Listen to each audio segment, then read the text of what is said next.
Salve Maria sobre a sua vida. Aqui é outro vídeo do João Oliveira falando sobre o purgatório, esfarelando a doutrina herética do purgatório. Olha só, já fizemos um vídeo falando também dele, questionando, degrinindo essa doutrina. Aqui já é outro vídeo dele. Diz que está esfarelando, né? Vamos ver, né? Será mesmo? E hoje vamos esfarelar, destruir completamente a ideia de purgatório, os textos que a Igreja Católica usa para embasar o purgatório. Antes de eu começar, já deixa o seu like aí, compartilhe esse vídeo, se inscreva no canal e me segue lá no Instagram, @juanoliveira.br. O link vai estar aqui na descrição. Então, roda a vinheta. Muito bem, ao 15. Aí, Fábio.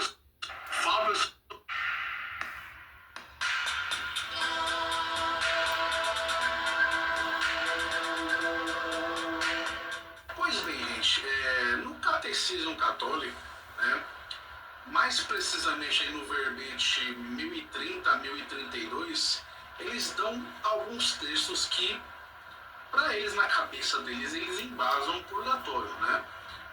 Vamos comentar. Primeiramente não, para eles não. Foi o Cursilho que já definiu. Mas eles colocam na cabeça deles, sim. Não, meu. A igreja primitiva já orava pela oração aos falecidos. Ou já se acreditava em um fogo purificador. Como já mostrei em outros vídeos. Isso não é ideia da igreja. Não é invenção da igreja. Simples. Esses textos. Bom, o primeiro texto que eu vou comentar será de 1 Coríntios capítulo 3, no versículo 12 ao 15, que diz o seguinte: agora, se alguém edifica sobre esse fundamento com ouro, com prata ou com pedras preciosas, com madeira ou com feno ou com palha, a obra de cada um aparecerá ou será posta em evidência. O dia do julgamento, vai demonstrar, ou aquele dia. Será descoberto pelo fogo. O fogo provará o que vale o trabalho de cada um. Se a construção resistir, o construtor receberá a recompensa. Aqui está falando de galardão. Né? Se pegar fogo, arcará com os danos. Aqui está falando de perdas de galardão. Ele será salvo, porém, passando de alguma forma, de alguma maneira, como através do fogo.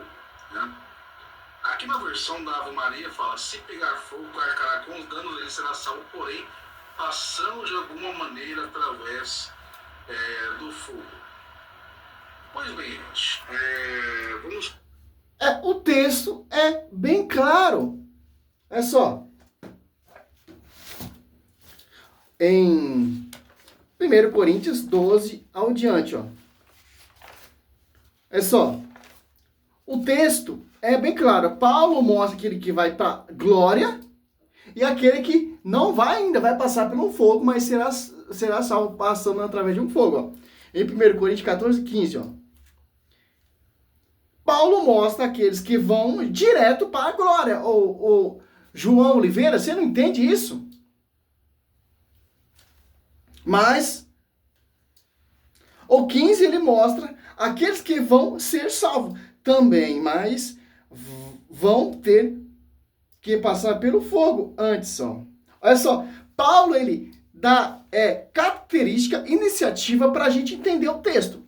Paulo mostra aquele que vai direto para a glória, que são os mártires ressurretos, como Paulo fala, não vejo a hora de depender desse corpo e habitar junto do Senhor, 1 Coríntios 5:8 ou Filipenses 1:21 ao 22, 23. Paulo deixa bem claro, específico isso aí, certo? Ó, por isso que existe orações pelos mortos. A igreja, desde o Velho Testamento, e o próprio São Paulo rezou pelos mortos. Olha só, evidência concreta. Olha só que interessante, ô João Oliveira, que essa tática sua, essa ideia, não é invenção da igreja. Olha só, Paulo deixando bem claro, o purgatório, ele ainda mostra a diferença dos que vão ter que passar pelo purgatório para aqueles outros que vão direto para o céu. Olha só, em Filipenses 1:23, há pessoas que perseverem e levam a vida totalmente santa, atingindo o estado máximo de purificação para a obra de Deus, ela vai direto para a glória, ou recebe o galardão que você citou aí, certo? Como o próprio São Paulo, ele, em Filipenses 1:23, ele afirma que deseja partir e estar com Cristo, mas algumas pessoas que essa obra foi queimada, ó,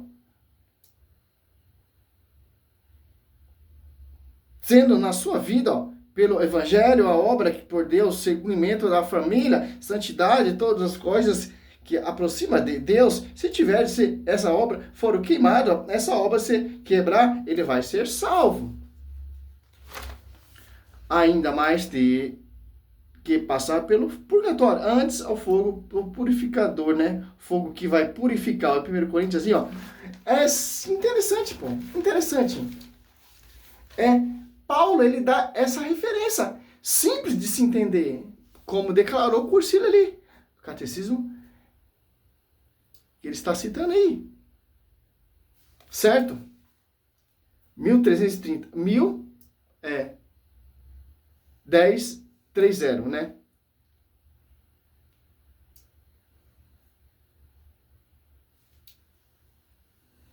Vamos comentar esse versículo aqui. O ponto-chave desse versículo está 1030, o Catecismo da Igreja Católica. Que fala: se a obra de alguém se queimar, sofrerá sofrimento, mas o tal será salvo, todavia, como pelo fogo.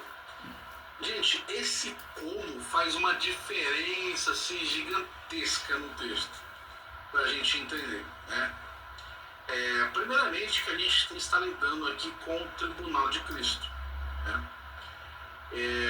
Então, por exemplo, como aqui, né, o como... Olha só, ele quer esfarelar esse dogma do purgatório, mas ele se perde, pô. Porque a escritura é bem específica. São Paulo, ele é bem específico em Cristo. Em Mateus 5:25-26 também especificamente Cristo também fala. Olha só. Aqui, ó. Mateus 18:34 também é bem específico. Em Isaías 24:21-22 também é bem específico. Em Mateus 12:32, em Mateus 5:48, sede perfeito, como vosso Pai é perfeito. Então, na glória não entra nada de profano. Tem que estar, as almas dos justos chegaram à perfeição, porque esses justos, Hebreus 12:22-23, chegaram à perfeição. Quem são esses justos? São os mártires, Apocalipse 9:10, que receberam esse galardão. E se vida de santidade e tal, etc, e no finalzinho ali você desviou, mas você não cometeu um pecado mortal, etc, mas será salvo, mas através do fogo. Porque na glória só entra estado de perfeição, ô João Oliveira. Certo? Mateus 12:32, ele fala de um mundo vindouro, onde pode haver perdão ou não. Poderia ser o inferno? Não. O inferno não tem como haver perdão. Ou não, já está condenado. Totalmente. Poderia ser o céu? Jamais. No céu só entra os perfeitos, Mateus 5:8, né? Os puros de coração verão a Deus, os redimidos, né? É um mundo vindouro, onde vai, olha só, haver um perdão. Então, as pessoas vão passar por esse mundo vindouro, para depois ser perdoados. Então, obviamente, não é o céu nem o inferno, obviamente, o purgatório, o termo grego que foi usado nos manuscritos antigos, é o termo entomenon, para o mundo vindouro, que é um mundo depois desse, mas que você não... mundo vindouro, entomenon, porque é um mundo vindouro, é um mundo que há de vir, mas que não é o céu, nem o inferno. Incrível, né? Como vai dizer lá em Mateus 12:32. Agora, vamos catar uma referência aqui. Olha só.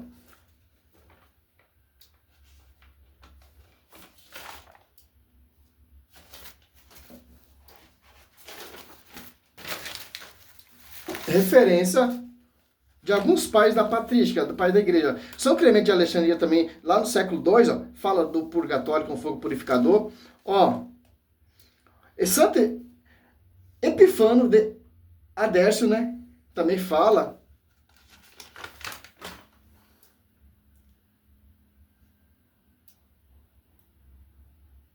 Olha só, São Perpétuo Marte, ó, começo do século III, ó, ano 203.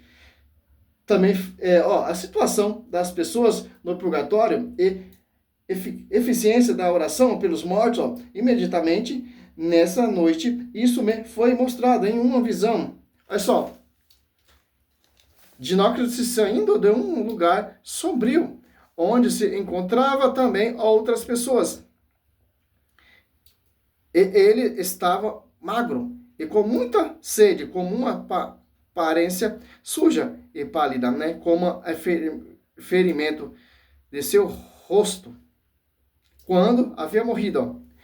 Olha só, cara, ela tem a visão do seu irmão ali nessa visão que é o purgatório, está passando ali para o sofrimento. E ela roga, entrega todo o seu martírio ali, teu sofrimento pela alma do seu irmão, e depois ela tem a visão do seu irmão saindo desse lugar de sofrimento. O inferno não é, porque o inferno não tem como sair, cara. O céu não é, porque só entra o redimido. Certo? Ó. Outro testemunho, ó. O século 3, ó. Ano 200 e 300, ó. Século, né? Purgatório. Ó. A paixão de perpétua. Felicidade 2,3-4. Ó. O purgatório como um estado exterior. A ressurreição final. Mateus 5, 25, 26. A alegria do Senhor é muitíssimo claro e simples em seu significado. Cuida-se para que se como a transgressor de seu contrato diante de Deus, o juiz, né? Ó. E para que este de juízo não envia e sobre você o anjo que é o que vai levar lá, né? Para o juiz que é Deus.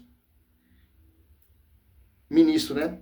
Executor da sentença para levá-lo para a prisão do inferno, de onde você não sairá até que o menor dos seus delitos seja pagado. Durante o período anterior à ressurreição, poderia haver algumas coisas mais lógicas do que isso. Qual seria a melhor interpretação, né? Tertuliano de Cartago, da alma 45. Ó. São Cirilo de Cartago, cara, uma referência monstra dos pais da igreja. Que no grego é hos, né? Indica que o fogo aqui é uma metáfora, né? Não necessariamente algo literal. Aqui temos o verbo zemiosetai, que é sofrerá dano, né? Que é um futuro passivo de zêmio, né? Sofrer perda, ser punido, ser prejudicado, né? No contexto, isso está totalmente se referindo à perda de Galadão, né? É importantíssimo observar que a palavra hos também é encontrada em diversos outros textos, né? Jesus ele faz muito uso dessa palavra para poder fazer... Ô, João Oliveira, me desculpa, mas você não está provando nada até agora, cara. Infelizmente. Você não está provando nada. Você entra nos manuscritos no grego. Meu, uma coisa que é tão simples na escritura. Olha o texto que você citou em 1 Coríntios, esse é o primeiro vídeo de muitos outros, né?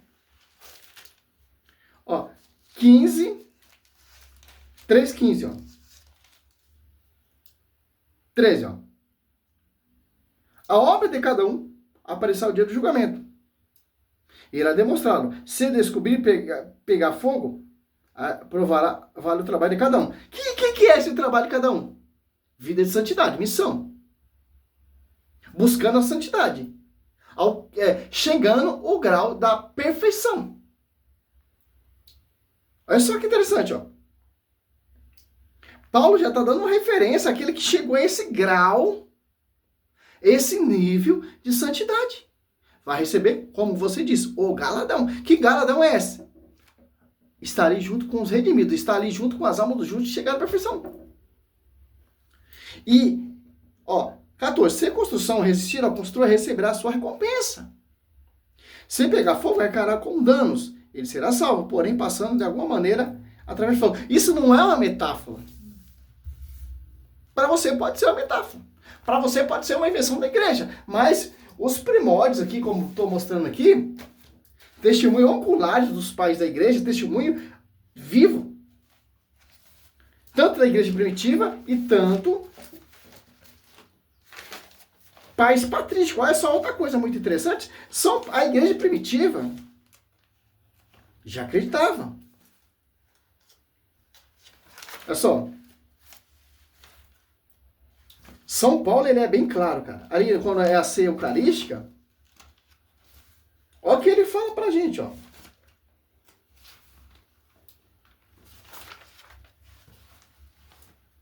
Milagre que você não citou segundo Macabeus ainda, meu querido. Aqui, ó. 1 Coríntios 15, 29, ó. Diz assim, se não fosse assim, que proveito teria aqueles que se esgotam pelos mortos? Seus mortos não ressuscitam, porque se gostam por eles. Essa é a tradução da CNBB, né? Outro ponto muito interessante aqui, ó. A honraria fúnebre aos mortos, ó. Atos Apóstolos 8, 2, ó. Fizeram honraria a um pranto ali, o sepultamento de Santo Estevão. Gênesis 50, 10, ele faz um pranto de sétimo dia ali, a missa de sétimo dia ao José, né? E aqui é muito interessante, ó. Olha só, ali em 1 Coríntios 11, 30, ó. Olha o que São Paulo está falando ali na igreja primitiva. Primitiva. Certo, meu querido? Ó, quando Paulo está falando da ceia eucarística, ó, em 1 Coríntios 11, 30, ó, ele diz, há entre vós muitos enfermos e muitos mortos. Olha só. 1 Coríntios 11, 30. O que aprendemos com isso? Quando você vai para uma Santa Missa, ali você oferece ali o quê? A oração pelo um ente querido. Ou tem a oração da missa do sétimo dia, oração fúnebre ali. O que há sobre as almas dessas pessoas que estão ali buscando a ser purificado ali no purgatório? É o sangue de Cristo. Por isso que, segundo Macabeus ali, São Judas Macabeus faz uma coleta, um ofertório ali, e oferece como sufrágio pelas almas daqueles que morreram na guerra, porque eles acreditavam de uma grande recompensa após a morte. Certo? Olha só, 11:30. Essa é a razão porque entre vós há muitos doentes e fracos, e muitos mortos. Você está entendendo? É simples, pô. Não é uma invenção da igreja. A igreja primitiva, a igreja católica, apostólica, já fazia honrarias fúnebres, tanto pelos mortos e tanto aqueles que estão nessa prisão no purgatório. Olha só que interessante. Salve Maria, sou o Sérgio Missionário Roberto. Esse é o primeiro vídeo.